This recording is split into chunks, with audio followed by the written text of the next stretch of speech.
여러분 안녕하십니까. 백만개미 한석우입니다. 7월 11일 목요일 시장 정리하겠습니다.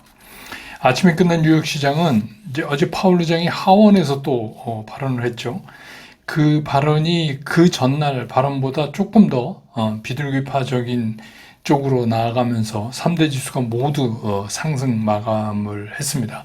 나스닥은 1.18% 올랐고 S&P 500은 1.02%, 다우도 1.09% 이렇게 상승을 했습니다.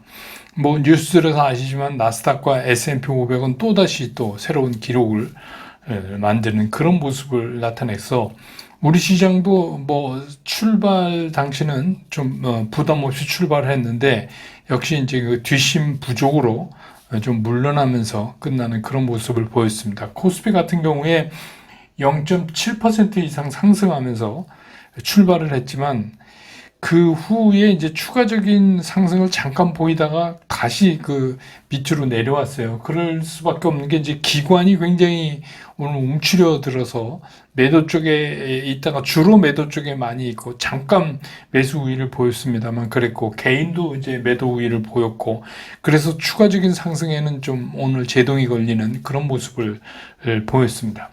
그래서 코스피 시장에서 외국인들이 6,073억을 순매수했고 기관은 825억을 순매도했고 개인이 3,501억을 순매도했습니다. 그래서 오늘 코스피 지수는 2,891.35포인트 어제보다 0.81% 상승을 하면서 끝났습니다. 코스닥은 조금 달랐어요. 코스닥은 0.37% 정도, 37% 정도 상승하면서 출발을 했는데 외국인과 기관이 뭐 줄곧 그 매도 우위에 서 있었어요. 물론 이제 뭐 외국인들이 잠깐 날 무렵에 조금 줄어들긴 했지만 그런 모습을 하루 종일 보였고 오후 들면서 그 마이너스권으로 내려앉은 후에는 마이너스권에서 빠져나오지를 못하는 그런 모습을 보였습니다. 그래서 오늘 코스닥 시장에서 외국인은 66억을 순매도했고 기관은 무려 1637억을 순매도했고 개인만 1985억을 순매수했습니다. 그래서 오늘 코스닥 지수는 852.42포인트 어제보다 0.71% 하락을 하면서 장을 끝냈습니다. 기술적으로 보면 이제 코스피 같은 경우는 뭐 오늘 이제 음봉 도지가 나오면 음봉이니까 그 음봉 도지가 나올 때 되게 이제 그런 얘기를 많이 하죠. 그 지금까지 진행되던 방향이랑 역방향으로 방향 전환을 할 가능성이 상당히 높다. 이제 그게 좀 뭐 걸리기는 하지만 방향 전환 한다 그래도 뭐 깊게 그렇게 하지는 않을 것 같은 아직은 오늘 현상은 이제 이렇게 보면 될 것 같아요. 연 6주째 지금 코스피가 상승을 하고 있잖아요. 거기에 대한 이제 좀 부담 이런 걸로 이해하면 될 수 있겠다 이런 생각이 들고 코스닥은 이제 또다시 오늘 그 좀 긴 장대 음봉을 만들었어요. 그래서 아직은 큰 흐름에서 봤을 때 코스닥은 조정권 안에서 완벽하게 빠져나오지 못했다 이렇게 보는 게 맞는 것 같다. 그런 생각이 듭니다. 오늘 이제 동시호가에서 외국인들이 코스피 시장에서 엄청나게 동시호가에서 땡겨 올렸어요. 한 3천억 이상을 샀거든요. 그런 걸로 봐서 이제 밑에서 걷는 이제 그런 방법을 쓴 거 아닌가 그런 생각이 듭니다. 오늘 그 환율은 3시 30분 현재 1379원 70전 1380원 밑으로 내려갔군요. 그래서 4원 30전이 어제보다 하락을 한 상태입니다. 그 시중 상위 종목에 대한 주체별 흐름을 보면 역시 이제 오늘 외국인들은 삼성전자를 2029억 순매수했고 기관은 1019억을 팔았어요. 반면에 SK 하이닉스는 외국인이 140억, 기관은 104억. 굉장히 적적 규모가 그렇지만 이제 샀습니다 다. 그 다음에 이제 뭐 삼성 바이오로직스를 외국인 91억, 기관 35억 이거 둘 다 산 거고. 그 다음에 포스코홀딩스를 747억, 431억 이렇게 양 주체가 샀는데 포스코홀딩스도 조금 새로운 각도에서 매매 원칙에 대비해서 좀 지켜보시기 바랍니다. 이게 변화가 좀 생기는 것 같은 수급에서도 그런 모습을 보입니다. 네이버 같은 경우 외국인은 46억 샀는데 기관은 45억을 팔았습니다. 나머지는 전부 이제 서로 엇갈리는 모습을 보였고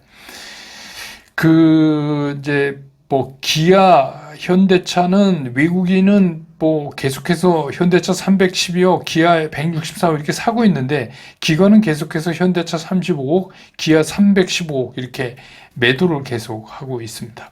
그 다음에 이제 코스닥에 보면 오늘 이제 외국인이 산 게 에코프로비엠 102억, 에코프로 141억, HLB 202억, 삼천당제약 43억 이렇게 샀어요. 근데 이제 기관은 알테오젠 99억 산 거, 알테오젠은 외국인이 284억을 팔았습니다. 그걸 제외하고는 나머지 종목은 에코프로비엠, 에코프로, HLB, 삼천당 전부 파는 그런 모습을 보였어요. 그러니까 오늘 이제 좀 기관은 뭐 양시장에서 다 매도 우위를 보였으니까요. 그래서 이제 오늘 시장에 이제 섹터별 움직임을 얘기하기도 되게 어수선한 시장이었어요. 왜 그러냐면 이제 그 중국 후베이성에서 자율주행차에 대한 이제 상업 행위를 개시를 했다. 이제 이런 뉴스 때문에 이제 증강현실 AR 이런 게 이제 그 자율주행에 관련된 이런 몇 개의 종목들이 튀어나오면서 섹터를 끌는 이제 그런 모습을 보였고, 그래서 이거 일부 종목에만 집중됐지만 아무튼 섹터로는 이제 그렇게 움직이는 모습을 보였고, 그 다음에 이제 우리가 특이하게 보여야 될 게 보험, 생명보험, 손해보험, 은행, 증권 이런 것들이 이제 움직이거든요. 이거는 이제 뭐 말씀드렸지만 실적 기대감 때문에 그렇게 보는 시즌이 다가오니까 이제 그렇게 보는 게 맞습니다. 그 다음에 2차 전지 생산 쪽에 특히 이제 뭐 LG 에너지 솔루션이나 삼성 SDI 이것들이 이제 좀 움직이는 그런 모습을 보였는데, 이것도 이제 매매원 측상 한번 그 매수 시그널이 된 것도 있고 안 된 것도 있고 만들어가는 것도 있고, 그러니까 이것도 좀 추적해 볼 필요가 있겠다, 그런 생각이고, 그동안 진짜 전력 질주를 해오던 전력주가 오늘은 이제 부분적으로 뭐 이렇게 흐트러지면서 일부 이식 매물이 출회되면서 이제 숨고르기 현상을 나타내는 건데, 이거는 이제 이런 일이 있어야 된다고 저는 생각하거든요. 이런 일이 있어야 됩니다. 그러니까 계속해서 갈 수가 없어요. 그러니까 중간중간에 이렇게 해서 내릴 사람 내리고 또 이제 새로운 사람이 들어오면서 이렇게 가야 맞는 거죠. 계속해서 하면은 평균 매수가에서부터 이격이 멀어지기 때문에 어떻게 보면 시장의 에너지가 굉장히 약한 거예요. 그런 의미에선.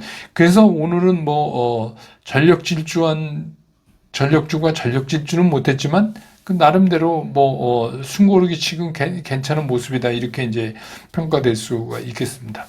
그래서 이제 오늘 시장의 특징을 좀 정리해 보면 이런 거예요. 그동안 이제 시장을 이끌어왔던 게 AI를 바탕으로 한 반도체 밸류체인이 하나가 있죠. 그게 있고, 그 다음에 이제 우리가 쭉 얘기하던 일렉트리시티, 그 전력 관련된 이런 거, 이게 이제 AI를 주로 해서 했던 거고, 이것들이 오늘 이제 좀 산만하게 흐트러지는, 그러니까 이식 매물이 이제 출회되는 그런 이제 모습을 보인 날이다, 이렇게 보일 수 있고, 정작 이제 미국의 지수들은 계속 신기록을 갱신해 가고 있는데, 그런 이제 그 쏠림 현상과 그런 이제 고점에 대한 부담이 오히려 이제 우리 시장에서 먼저 느끼는 그런 하루였다. 그러니까 우리가 좀 약한 거예요, 새가. 그렇게 오늘 시장의 특징을 정리해 볼 수가 있겠습니다.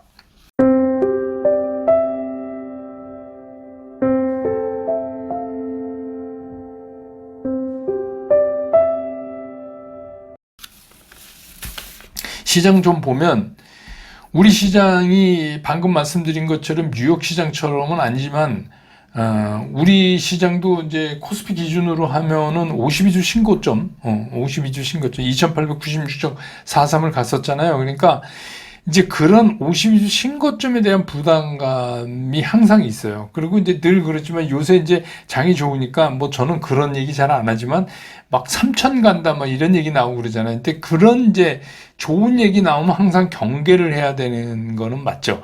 그래서 항상 이제 그 신고점이 만들어지고 시장의 유동성이 강한 장에서는 그냥 치고 올려버리는데, 그렇지 않은 시장에서는 신고점 되면 반드시 이렇게 주저앉는 그런 모습을 보여요. 왜냐하면 이제 무섭잖아요. 무서우니까 이제 부담을 덜려고 하는 그런 매물들이 항상 나온다, 이렇게 보시면 돼요. 그래서 우리 시장도 이제 복귀해 보면 6월 초부터 이게 긴가민가 하면서 상승이 벌써 이제 6주째 오고 있는 거예요. 그런데다가 그 안에서 제가 말씀드렸던 핵심으로 시장을 끌고 가던 거를 제대로 탄, 그러니까 뭐 중간에 K-뷰티, K-푸드도 일부 타면서 또 일렉트리시티, 또 반도체, 밸류체인 이런 거 제대로 포트폴리오 구성해서 탄 분들은 사실 굉장히 수익률이 좋아요. 그 포트폴리오만 제대로 됐으면.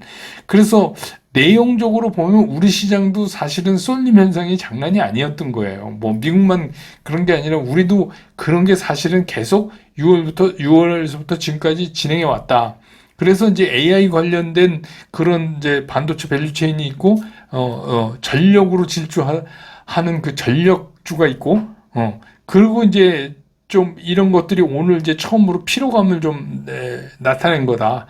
이렇게 이제 볼 수 있고, 그동안에 이제 이 개별 이슈에 따르는 축제를 좀 일찍 마감한 이제 K-뷰티, K-푸드 이것들도 어떻게 보면 이제 2차 상승을 위해서 지금 이제 반등을 막 시도를 하고 있거든요.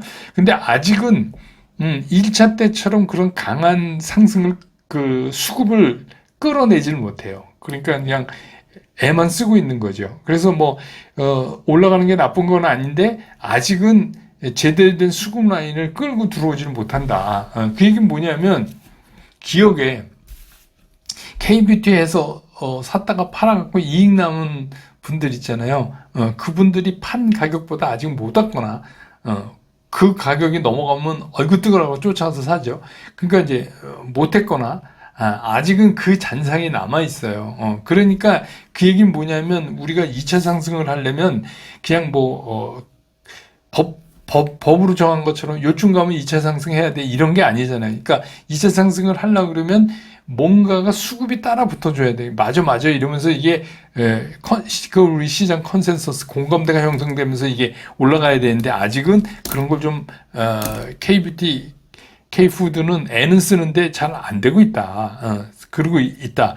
또 2차 전지도 그렇죠. 그 과거에 누렸던 그 화려한 권자에 이제 다시 오르기 위해서 또 다시 이제 반등 준비를 하는데 일부는 보면 매매 원칙상 매수 신호를 주는 종목들도 있기도 하고 막 그래요. 서로 이제 그게 되지만 최근에 어떤 기억이 있냐면 최근에 여러 차례 그러다가 이제 다시 주저앉은 적이 많거든요. 그러니까 그런 거에 대한 학습 효과 때문에 아무래도 이게 시장 공감대를 얻어서 하려면 조금 더 시간이 필요하고 조금 더 시간이 필요하다는 얘기는 뭐냐면 지금 그거를 지켜보고 있는 투자자들한테 뭔가 신뢰감을 조금 더 주어야 제대로 움직일 수 있지 않느냐 그런 생각이 듭니다. 예. 어제 이제 이거는 이제 우리 시장의 영향을 궁극적으로 우리 시장에 받는 거니까 미국의 금리 얘기는 굉장히 중요한데 어제 파월 의장 발언이 이거예요. Fed does not need inflation below 2% before rate cut. 이거의 핵심이에요. 어제 미국 시장이 흥분한 게 그게 뭐냐면 꼭 인플레이션 수치가 2%가 되는 걸 기다릴 필요가 없다. 그런 얘기예요. 그러니까 연준은 그렇지 않더라도 이게 그쪽을 향해서 가고 있다는 확신과 또 연준이 신경 쓰는 거는 인플레이션만큼 고용의 수치도 굉장히 걱정한다는 말도 어제 이제 보탰거든요. 그러니까 그저께에 비해서 더 비둘기파적으로 한 발 더 나간 거죠. 그렇게 되다 보니까 이제 월스트리트에서 그 9월에 금리 인하 가능성이 70%를 넘어버렸어요. 그러면서 이제 어제 미국 시장이 화끈하게 이제 훅 올라간 건데, 거기에서 이제 그 공화당 그 의원이 이런 질문을 했거든요. 그 정치적인 고려, 금리 인하에 대한. 그래서 뭐 당연히 질문을 그렇게 했다 그래도 파월 의장은 뭐 금리 정책이 정치적 고려는 하고 있지 않다 이렇게 말했어요. 이게 그렇게 말을 했지만 여러분 아시지만 이제 바이든 대통령의 그 굉장히 상징적인 후원자인 그 조지 클루니 배우 우리나라 말로 하면 좌파 연예인이죠. 그러니까 조지 클루니가 후원을 중단을 했어요. 그러면서 이제 다른 분이 후보가 됐으면 좋겠다 이런 인터뷰도 했더군요. 그런데 거기에다가 이제 믿었던 낸시 펠로시마저 이번 나토 회담 끝날 때까지 기다려보자. 그 바이든 대통령이 경선 포기에 대한 언급을 이제 하는 상황으로 점점 이렇게 가고 있거든요. 그러니까 아마도 바이든이 아니면 누가 해도 트럼프를 이길 수 있다는 여론조사가 이미 나왔잖아요. 그러니까 민주당에서 바이든만 아니면 누가 해도 트럼프를 이길 수 있다. 이게 어떻게 보면 트럼프 캠프의 공화당에서 굉장히 악재예요. 예, 그런데 만약에 그렇게 된다면 그래서 민주당이 다시 다른 후보를 내세운다면 아마 9월 금리 인하 개시는 확률이 더 올라갈 가능성이 굉장히 크다. 그래서 제가 오늘 썸네일에 500원 건다. 이거는 이거 다르게 듣지 않으세요. 그냥 강조하고 좀 시장 너무 오늘 팍팍하니까 그냥 웃자고 한 얘기입니다. 요새 우리 그런 얘기 있는데 나 거기 500원 건다 이런 얘기인데 그냥 그러니까 만약에 그 파월 의장이 정책 고려를 하지 않는다 하지만 만약에 바이든이 아닌 다른 후보가 민주당에 딱 새롭게 등장하는 순간 9월에 금리 인하를 할 확률은 굉장히 높아진 거죠. 그렇기 때문에 시장은 이미 그렇게 알고 그렇게 생각하고 어제 이렇게 달린 거예요. 어제 물론 이제 연 이틀 나오는 CPI, PPI가 또 영향을 주겠죠. 근데 뭐 지금 이제 흐름으로 봐서는 점점 더 인플레이션 수치가 떨어지는 걸로 그 냉각되는 걸로 우리가 이제 예측을 하고 있으니까 뭐 그렇게 되지 않을까 그렇습니다. 그런데다가 오늘 이제 우리 한국은행에서 금통위에서도 한마디로 그냥 금통위 얘기를 금리에 동결했는데 한마디로 얘기하면 이런 거예요. 미국 내리면 우리도 내린다. 내릴 준비한다. 그 얘기입니다. 그러니까 이 모든 게 거기 미국 금리 인하랑 맞물려 있어요. 그래서 이제 문제는 뭐냐면 그럼 우리는 어떻게 되냐. 당연히 긍정적이죠. 금리가 떨어지면 우리 당연히 긍정적이고 어저께도 제가 이제 예측하는 바를 말씀드렸잖아요. 저는 이제 개인적으로는 그 기술주 에 더 비중을 두는데 그런 현상이 더 나타날 거다. 금리가 내려가면 그런데 뭐 이제 뭐 금리 내린 게 경기 후퇴의 우려 때문에 또 그런 게 들먹으면서 나오면 딴 게 될 수도 있지만 저는 그쪽에 더 무게를 둔다. 이제 그 말씀을 어제 드렸잖아요. 그럼 뭐 이제 그게 움직이면 우리도 당연히 움직일 게 뭐 뻔히 이제 정해져 있는 건데 결국은 그러니까 지금부터도 금리 인하에 대한 생각이 조금 바뀌고 어차피 9월에 못해도 별 문제가 없어요. 9월에 안 한다고 해도 9월에 안 한다는 얘기는 뭐냐면 나머지 연말까지 꼭 해야 되는 거잖아요. 그러니까 반대로 어떻게 보면 이제는 안 할 수가 없다로 가는 거기 때문에 시장 입장에서 보면 그렇게 나쁜 게 아니라고 볼 수 있어요. 뭐 9월에 만약에 만에 하나 안 한다 그래도 잠깐 덜컹할 수는 있지만 그렇게 보는 게 맞다. 그러면 이제 우리는 또 종목을 어떤 걸 걸리고 또 이거는 어떤 매매 타이밍을 잡아서 매매할까 하는 이제 이런 탐사를 계속하는 수밖에 없죠. 또 한 가지는 지금 이제 이런 데다가 오늘 시장이 좀 힘들게 보이니까. 근데 사실 오늘 뭐 그렇게 힘들게 보인 시장도 아닌데 느낌상. 왜냐하면 최근에 말이고 미국에 비하면 뭐 이제 그런 생각을 갖고 있기 때문에 오늘 또 이러니까 오늘 뭐 장중에 다 팔아라 뭐 이런 얘기까지 또 나오더라고요. 근데 뭐 그러실 필요는 없을 것 같아요. 그러니까 우리는 굉장한 무기가 있잖아요.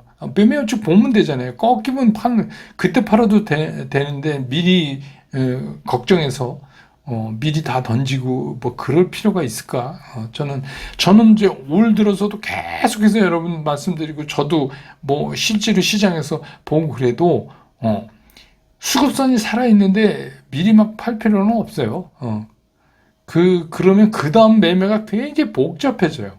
근데 이제 어떻게 보면 그 수급 라인이 꺾인 다음에 파는 거는 되게 심플하게 매매를 끌고 갈 수 있는데 중간에 자꾸만 이렇게 꺾어서 정리를 해놓으면 나중에 이거 이제 정리하기가 조금 복잡해지죠. 그래서 뭐 그런 거 또 즐기시는 분들은 또 그렇게 해서 리스크를 줄이는 것도 방법이고 어쨌거나 그 우리 100만 개 애미는 그 매매원칙을 기준으로 한 탐사는 앞으로도 계속 될 수밖에 없고 더 시장이 재밌게 흘러갈 수 있을 것 같다. 이런 생각이 듭니다. 저는 또 내일 잠깐 난 다음에 다시 여러분 곁으로 돌아오겠습니다. 여러분 고맙습니다.